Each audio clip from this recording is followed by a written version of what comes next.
Okay అండి. రెడ్డన్న గారు, మనం చూసుకుంటే రకరకాల కారణాలతో ఈ మధ్య ఒకరినొకరు చంపుకోవడం అనేది కామన్ గా మారిపోయిన పరిస్థితి. ఎందుకంటే ఒకప్పుడు మనం చూసుకుంటే ఎప్పుడో ఒక రోజు కానీ హత్య జరిగిన సంఘటనలు, అది కూడా కక్షలతో, ఈ అన్నతమ్ముల మధ్య ఉన్న ఘర్షణలు ఇలాంటివి చూస్తూ వచ్చాం. కానీ ఇప్పుడు మనం చూసుకుంటే భార్య పైన కోపంతో భర్త, అటు భర్త పైన కోపంతో భార్య, లేదంటే అక్రమ సంబంధాల వల్ల ఇలా చాలా వరకు హత్యలు జరుగుతూ వస్తున్నాయి.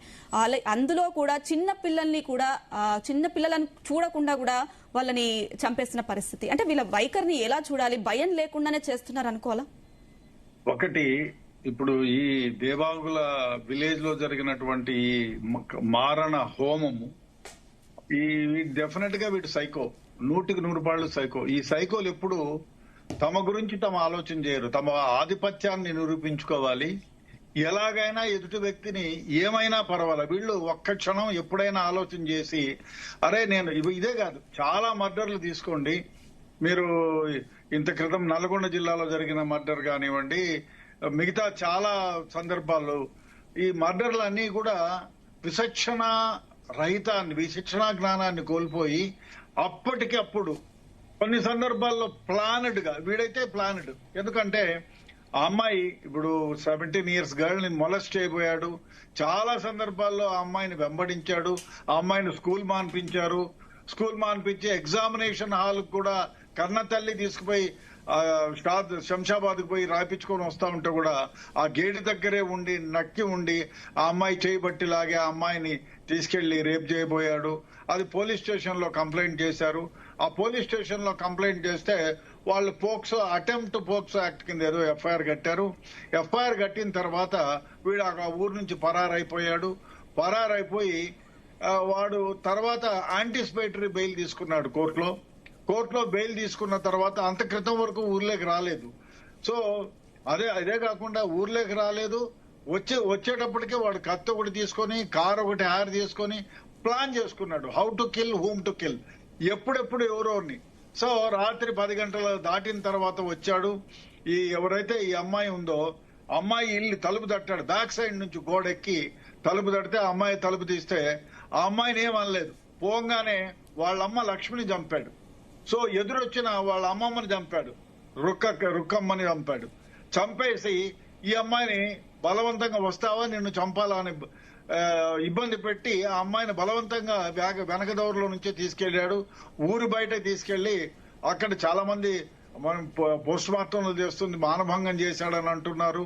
బట్ పోస్ట్ మార్టం రిపోర్ట్ లో తెలుస్తుంది. తర్వాత నిర్దాక్షిణ్యంగా అందరినీ కూడా గొంతులో కోసి అక్కడి నుంచి బయలుదేరి మళ్ళీ అదే కారులో వచ్చి భార్య సరిత, షీ లవ్ మ్యారేజ్, వీడికంటే 4-5 ఏళ్లు పెద్దదైతే కూడా మేము పిల్లని ఇవ్వము వీడికంటే, లవ్ చేశానని బ్రతిమాలి బామాడి దాదాపు 8 months వాళ్ళ ఇంటి చుట్టూ తిరిగి తర్వాత పెళ్లి కొప్పించి పెళ్లి చేసుకున్నాడు.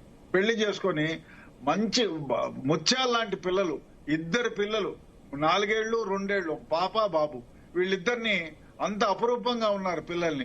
వీళ్ళిద్దరిని కూడా ఫస్ట్ భార్యను చంపాడు. భార్యను చంపి అడ్డం వస్తేనే ఆమెను మళ్ళీ ఇంకా 2 పోట్లు పొడిచాడు. తర్వాత పిల్లలిద్దరిని గొంతు కోసి తర్వాత బయలుదేరి వెళ్ళిపోయాడు. అంటే ఎంత పాశవికం, ఎంత ఆటవికం. అయ్యా, ఎవరైనా ఇప్పుడు చిన్న జంతువులు కూడా తమ పిల్లల కోసం, కోడి పిల్లల కోసం రెక్కలు విప్పి కాపాడుకుంటుంది. అటువంటిది తన కన్న పిల్లల్ని తన సొంత పిల్లల్ని చంపుకున్నాడు. భార్యను చంపాడు. దీనికి కారణం ఏమిటి? భార్యను చంపితే ఇప్పుడు భార్య ఏమో అని ఉంటుంది, ఏమిటంటే నువ్వు ఆ అమ్మాయిని వెంటబడుతున్నావు. అది ఇంకో దరిద్రమైన వ్యవహారం ఏమంటే, వీడు ఆ అమ్మాయి ఇంటి ఎదురుగా ఇల్లే, ఈ అమ్మాయి మూమెంట్స్ కనపడాలని కెమెరా ఒకటి ఫిక్స్ చేసుకున్నాడు. దానికి ఇంటర్నెట్ ద్వారా వాడు ఫోన్ లో చూసుకునేవాడు ఎక్కడెక్కడ ఈ అమ్మాయి బయటకు వస్తుంది. ఈ అమ్మాయి బయటకు వస్తే ఆ కెమెరా ద్వారా శాటిలైట్ అదే అది చూసుకొని ఆ అమ్మాయి బయటకు వెళ్తే ఆ అమ్మాయిని ఫాలో అయ్యేవాడు. కాలేజీకి వెళ్తే కాలేజీకి వెళ్లి ఇబ్బంది పెట్టేవాడు. సో వాళ్ళు కాలేజీ మాన్పించేశారు. ఎగ్జామినేషన్ పంపిస్తే అది జరిగింది. పోలీస్ స్టేషన్ లో కంప్లైంట్ చేస్తే వాళ్ళు ఎఫ్ఐఆర్ కట్టిందని తెలిసి వాడు పరారైపోయినాడు. తర్వాత కోర్టులోకి వెళ్లి బెయిల్ తీసుకున్నాడు. బెయిల్ తీసుకున్న తర్వాత ఎంటర్ అయినాడు. ఎంటర్ అయ్యి ఇంత ఘాతుకానికి పాల్పడ్డాడు. ఇట్లాంటి వెధవల్ని నాకు చెప్తే అక్కడికక్కడే ఉరి తీయాలా, లేకపోతే కండలుగా ముక్కలుగా నరకాలి. ఆ విధంగా చేయగలిగితే తప్ప ఈ సమాజంలో ఇట్లాంటి క్రూరత్వమైనటువంటి ఆలోచనలు మెంటాలిటీ ఉండేవాళ్ళు కొంచెమన్నా ఆలోచన చేస్తారు. ఇప్పుడు వీడు ఇంకోటి ఇవన్నీ చేసిన తర్వాత తండ్రికి ఫోన్ చేశాడు. ఫోన్ చేసి వీళ్ళని ఇట్లా 6 మందిని చంపేశాను, నేను కూడా ఆత్మహత్య చేసుకుంటున్నాను. నిన్న ఆ మాట వినంగానే డెఫినెట్ గా వీడు గొంతు కోసుకొని చచ్చిపోయి ఉంటాడని అనుకున్నా. కానీ వీడు చావలేదు. చావకుండా కారు వదిలిపెట్టేసి ఎక్కడో తిరుగుతున్నాడు. But he was been arrested అంటున్నారు. But I don't know. ఇట్లా వాళ్ళు they richly deserve for any encounter or some other thing. ఎందుకంటే సమాజంలో ఇప్పుడు వీడిని చూసిన తర్వాత సపోజ్ వీడు కోర్టులోకి వెళ్లి బెయిల్ తీసుకున్నారే అనుకో. ఇప్పుడు చాలా కేసుల్లో, ఇప్పుడు పూణేలో జరిగిన కేసులో చూసారా, ఆ అమ్మాయి ఫాలో అయినారు. ఫాలో అయ్యి మిగతా కేసుల్లో ఎవరెవరికి ఏ విధంగా బెయిల్ వచ్చింది, నాకు బెయిల్ వస్తుందా, నిజంగానే ఇట్లా ఆలోచన చేస్తారు. డెఫినెట్ గా ఇటువంటి కేసుల్లో ఇటువంటి రాజ్ కుమార్ లాంటి వాళ్ళని నడి వీధిలో, బహుశా ఇది పాశవికమో ఆటవికమో అనుకున్నా పర్వాలేదు, కానీ ఇట్లాంటి వాళ్ళని నడి వీధిలో ఒక్కొక్క పార్ట్ని ఒక్కోసారి నరికినా కూడా డెఫినెట్ గా ఇది పాపం అనేది ఉండదు. ఇటువంటి వాళ్ళకి ఏమి శిక్ష విధించినా తక్కువే. కాబట్టి ఏది ఏమైనా ఇప్పుడు ఇన్వెస్టిగేషన్ లో ఏం ఇన్వెస్టిగేషన్ చేసినా చచ్చిపోయిన వాళ్ళని తిరిగి తీసుకురాలేము.